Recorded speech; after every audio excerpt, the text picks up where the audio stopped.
तो फ्रेंड्स हमारा अगला है क्वेश्चन नंबर 10th का first part. A student answers a multiple choice question with 5 alternatives of which exactly one is correct. The probability that he knows the correct answer is 1 by 5. If he does not knows the correct answer, he randomly takes one answer. ठीक है, given that he has answered the question correctly, find the probability that he did not take the answer randomly. तो ये हमारा है Bayes theorem वाला question. इसको हम कैसे करेंगे, यहाँ पे पहले हम क्वेश्चंस को पार्ट्स में समझते हैं। A student answers a MCQ question with 5 alternatives. तो टोटल ऑल्टरनेटिव्स हमारे पास कितने हैं?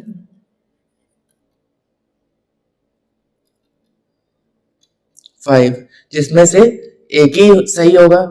जाहिर सी बात है, मल्टीपल चॉइस क्वेश्चन में 5 ऑप्शन दिए हैं तो कोई एक ही सही होगा। The probability that he knows the correct answer is 1 by 5। तो एक इवेंट ए मान लेते हैं जो बता रहा है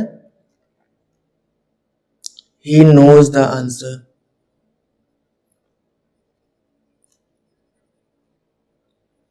कितना दे रखा है हमें, उसकी प्रोबेबिलिटी क्या दे रखी है? P A is equal to 1 by 5। If he does not knows the correct answer, he randomly takes one answer. एक इवेंट बी मान लेते हैं कि he does not know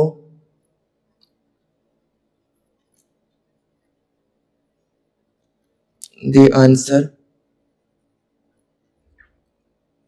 और उसकी प्रोबेबिलिटी क्या हो जाएगी? अगर पी ए है कि आंसर उसको पता है, तो पी बी यानी आंसर उसको नहीं पता है, उसकी probability 1 minus 1 by 5 that is 4 by 5 हो जाएगी।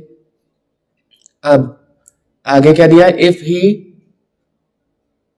does not knows the correct answer, he randomly takes one answer given that he has answered the question correctly। और हमें यह भी दे रखा है इवेंट ई एक है जिसमें बता रहा है कि आंसर्ड करेक्टली। तो अब हमें क्या बताना है? आगे क्या दिया? Find the probability that he did not take the answer randomly. तो हमें इसकी प्रोबेबिलिटी बतानी है कि आंसर तो उसने सही बताया है, लेकिन उसने गैस नहीं किया, उसको पता था आंसर। तो हमारा इवेंट ए हमारा क्या बोल रहा है कि उसको आंसर पता था और उसने आंसर करेक्टली टेक कर दिया है। अब ऐसा भी तो हो सकता है कि हम कभी कभी गैस में भी एमसीक्यू के आंसर टेक कर देते हैं और वो सही हो जाते हैं।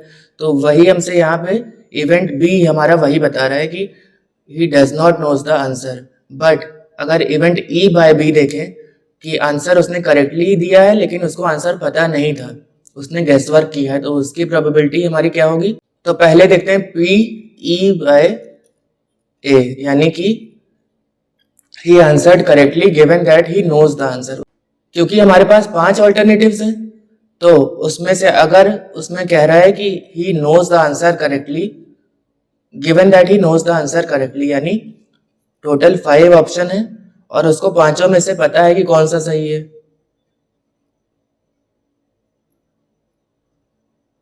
तो उसकी प्रोबेबिलिटी हो जाएगी 1। पी ई बाय बी का क्या होगा कि इसका मतलब है answered correctly given that he does not know the answer. उसकी प्रोबेबिलिटी हमारी हो जाएगी 5 में से कोई एक ही तो उसने टिक किया होगा। अब गिवन दैट में हमें क्या है? ई गिवन दैट में है, और पूछा क्या है? ऊपर क्या रहेगा? Find the probability that he did not take the answer randomly. उसके लिए हम ए लिख देंगे यहाँ पे। तो हम इसमें क्या यूज कर रहे हैं? Bayes theorem, applying Bayes theorem. P A into P E by A upon P A into P E by A plus P B into P E by B. यही तो हमारा बेस थ्योरम होता था। तो अब हम सारी वैल्यूज रख देते हैं। पी ए हमारा क्या है? 1 by 5। 1 by 5 into P E by A क्या है हमारा? 1 upon 1 by 5 into 1 plus 4 by 5 into 1 by 5। 1 by 5 1 by 5 हर जगह से कैंसिल हो रहा है, ऊपर बचा 1 upon 1 plus 4/5, this will be equal to 5/9। तो फ्रेंड्स हमारा अगला है क्वेश्चन नंबर 10 का second part. A candidate takes 3 test in succession and the probability of passing the first test is 1/2। 3 test दिए हैं, उसमें पहला टेस्ट पास करने की प्रोबेबिलिटी 1/2 है।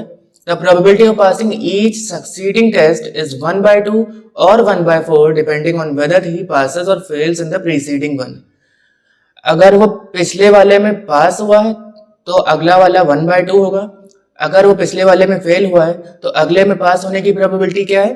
1/4। सिंपल है। The candidate is selected if he passes at least 2 test. Find the probability that the candidate is selected. तो पहले तो यहाँ पे एटलीस्ट 2 टेस्ट का मतलब समझ लेते हैं। टोटल हमारे पास 3 टेस्ट है और यहाँ पे दिया है एटलीस्ट 2 टेस्ट, यानी या तो वो 2 टेस्ट में पास हो रहा है तब उसको लिया जाएगा और या तो 3 में, क्योंकि एटलीस्ट का मतलब होता है या तो वो वाला या उससे ऊपर वाला। तो हमारे पास 3 है टोटल, तो इसलिए 2 टेस्ट में या तो पास हो या फिर 3 में। अब इसमें थोड़ा सा ट्रिकी है, यहाँ पे देखेंगे। अब थोड़ा सा यहाँ पे ट्रिकी है, देखते हैं इसको कैसे करना है। एक इवेंट ए है, passes in first test. B क्या है हमारा? Passes in second test. Likewise C हो जाएगा पासेस इन थर्ड टेस्ट। ठीक है। अब हमारे पास क्या कंडीशन बन रही? The candidate is selected if he passes at least 2 test. At least 2 means either 2 और 3। तो 2 के लिए हमारे पास कौन कौन से कंडीशन बनेंगे? या तो वो ए में पास हो रहा है, बी में पास हो रहा है और सी में नहीं पास हो रहा है, तब भी वो सेलेक्ट हो जाएगा। इसी तरह या तो ए में हो रहा है, बी में नहीं हो रहा है, सी में हो रहा है, या फिर ए में पास नहीं हुआ और बी सी में पास हो गया। एटलीस्ट 2 में, ये 2 वाली जो कंडीशन है वो ये हो गई। अब एक बची की, या तो वो तीनों में पास हो गया, तब भी तो उसको सेलेक्ट कर लेंगे, उसको निकालेंगे तो है नहीं। तो ये हमारे पास 4 कंडीशन हो गई।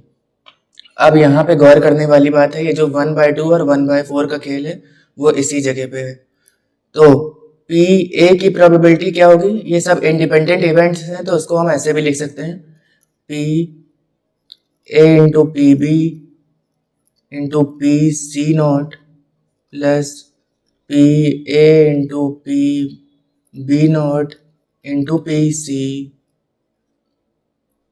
Plus P A not P B P C plus P A into P B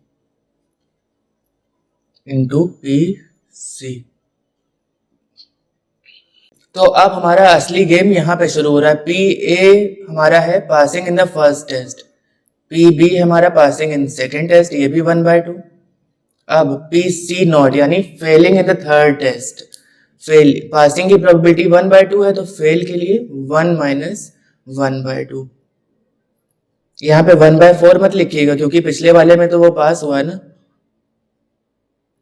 और इसी तरह यहाँ 1/2, पी बी नॉट यानी ये भी 1 माइनस 1/2 हो जाएगा। अब यहाँ पे आता है पी सी, पिछले वाले में फेल होने के बाद अगर उसके अगला वाला पास हो रहा है तो उसकी प्रोबेबिलिटी है 1/4। तो यहाँ पे हमारा 1/4 आ गया, प्लस पी ए नॉट क्या है हमारा?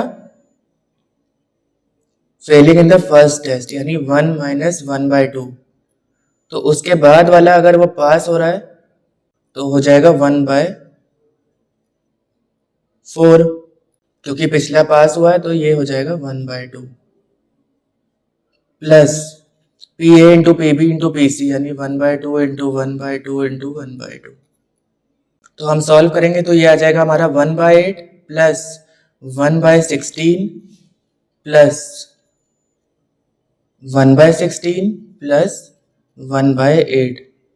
एलसीएम ले लिया तो एलसीएम आ जाएगा हमारा 16, ये हो जाएगा हमारा 2 + 1 + 1 + 2, 2 और 2 4, एक 5 और एक 6, 6/16 यानी कि 3/8 हमारी प्रोबेबिलिटी आ गई। And this is our final answer.